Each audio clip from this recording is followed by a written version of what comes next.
Hello everyone, আমি স্বপ্না। রোববারের বিকালে হাতে চায়ের কাপ নিয়ে আপনাদের সাথে গল্প করতে এসে পড়েছি। আচ্ছা, একটা কথা বলুন তো, রোববারের নাম আসতেই প্রত্যেকটা বাঙালিদের মাথায় সবথেকে প্রথমে কোন কথা আসে? মাংসর ঝোল, ভাত, আর দুপুরে তারপরে একটা লম্বা ঘুম। ঠিক বলছি তো? আমার মাথায় তো এটাই আসে। আর আসে সাথে একটা পুরনো দিনের কথা, যখন পুরনো দিনের মানে বিয়ের আগেকার কথা, যখন মা মাংসর ঝোল আর ভাত করতো আর পুরো ঘর ওই গন্ধে ভরে যেত। শুধু আমি না, ঘরের সবাইকে এত খিদে পেয়ে যেত।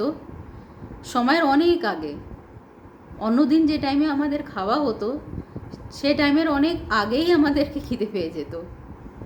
আর সবাই একটাই কথা বলতো, খাবার কখন দেবে? এত লোক একসাথে বসে খাওয়া, মজা করা, আজকে ওই দিনও নেই, ওই মজাও নেই। কিন্তু ওই কথাটা মনের মধ্যে অনেক গভীরে আছে, আর কোনো দিন যাবেও না। আমার মার অনেক বয়স হয়ে গেছে, মা রান্না করতে পারে না এখন, হাঁটতে চলতেও খুব কষ্ট হয়। মায়ের হাতের ওই স্বাদ অনেক চেষ্টা করেও আনতে পারি না। মাকে জিজ্ঞেস করি, মা তুমি কেমনি করে বানাতে? ঠিক অমনি বানাই, কিন্তু ওই না তো গন্ধ আসে না ওই স্বাদ আসে। আসলে জানো, মায়ের হাতের ওই স্বাদ মনে তো করি, কিন্তু ওর থেকে অনেক বেশি মিস বোধ হয় মায়ের সব কিছু, ওই হাঁটা চলা, কথা বলা, দাঁড়িয়ে রান্না করা, মায়ের শরীরে ওই গন্ধ, মায়ের হাতের রান্নার তো গন্ধ ছিলই। সব কিছুই বোধহয় অনেক বেশি মিস করি। যদি আপনাদেরকে আপনাদের মারা এখনও রান্না করে খাওয়াতে পারছে, বিশ্বাস করুন আপনারা অনেক ভাগ্যবান।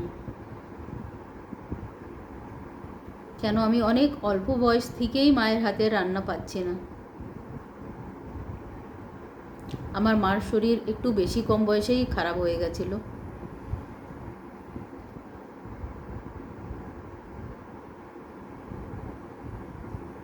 আর বেশি কথাই সম্বন্ধে বলতে চাচ্ছি না, কেন একটুখানি মনে হচ্ছে ইমোশনাল হয়ে যাচ্ছি। আমার মেয়ের স্কুল কালকে খুলে যাচ্ছে, গরমের ছুটির পরে প্রথম দিন কালকে। অনেক সকালে উঠতে হবে। পুরো গরমে এত আরামে উঠেছি, অভ্যেসটা একদমই খারাপ হয়ে গেছে। কালকে সকালে উঠতে হবে ভেবেই সব কিছু গোলমাল হয়ে যাচ্ছে। কেমনি করে উঠবো বুঝতে পারছি না। সকালের তো খুবই তাড়াহুড়োর মধ্যে পুরো দিনটা, সকালটা মানে পুরো কেটে যায়। মেয়েকে স্কুলের জন্য খাইয়ে দেওয়া, ওর টিফিন তৈরি করা, ছাড়তে যাওয়া, নিয়ে আসা, ঘরের অন্য কাজ। তারপরে যখন আমার মেয়ে দুপুরে কোচিংয়ের জন্য বেরিয়ে যায়, তারপরে আর সময়টা যেন কাটতে চায় না। এত লম্বা হয়ে যায় ওই টাইমটা, বুঝতেই পারি না যে কী করব, কেমনি করে সময়টা কাটাবো। আপনারা আপনাদের দিনটা কেমনি করে কাটান, কী করেন, আমাকে জানাবেন। আমার ভীষণ ভালো লাগবে যদি আপনারা আমাকে জানান যে আপনারা কী করে নিজের সময়টা কাটান। আজকের জন্য এই পর্যন্ত, আবার দেখা হবে। বাই।